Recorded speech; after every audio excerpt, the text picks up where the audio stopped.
Tao lang ako, medyo laging nakakalito. Di ko alam kung bakit nagkakaganito.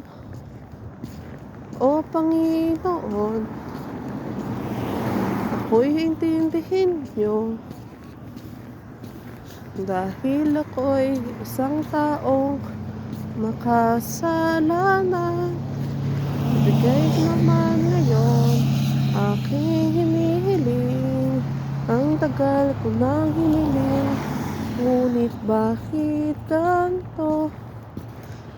Ang hirap ng buhay, ako'y nag-iisa, malayo sa pamilya pero okay lamang.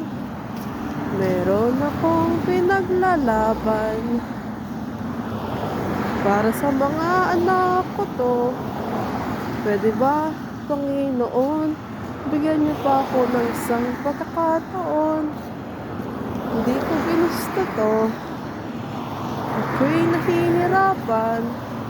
Puso at damdamin ay di ko na makayanan. Heto naman tayo, laging nakikipagsapalaran. Ako naman sana ang bigyan niyo ng pagkakataon.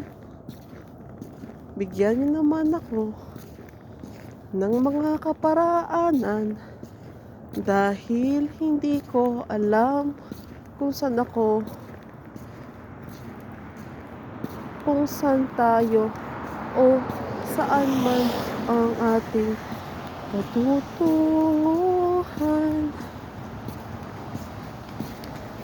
Nagsasalita akong mag-isa, kinakausap ang sarili. Ang dami kong mga pagkakamali. Alam ko yon sa aking sarili. Naguguluhang isipan, may konsensya at may galit. Hindi ko mapatawad pati ang aking sarili.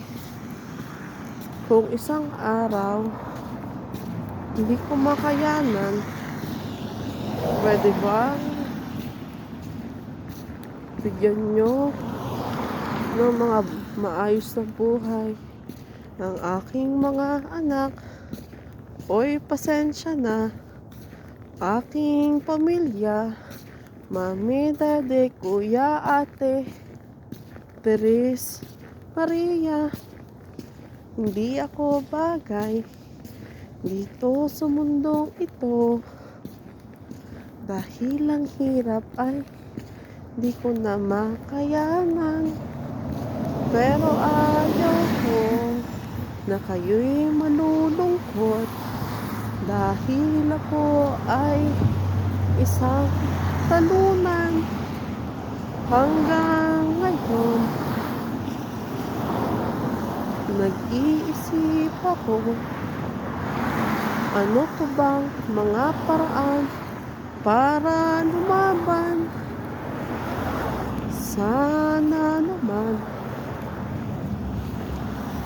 bigyan niyo na ako ng aking huling hakbang para sa tagumpay at kapakanan ng aking mga anak.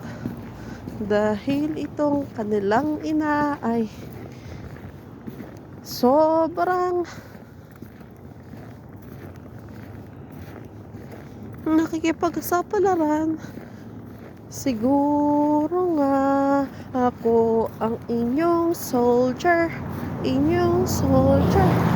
Matatag ba ako o hindi? Matatalo ba tayo o mananalo? Siguro nga ginagawa nyo akong sobrang lakas. Paano naman kung di ko na kaya? Paano naman kung hindi ko na kaya?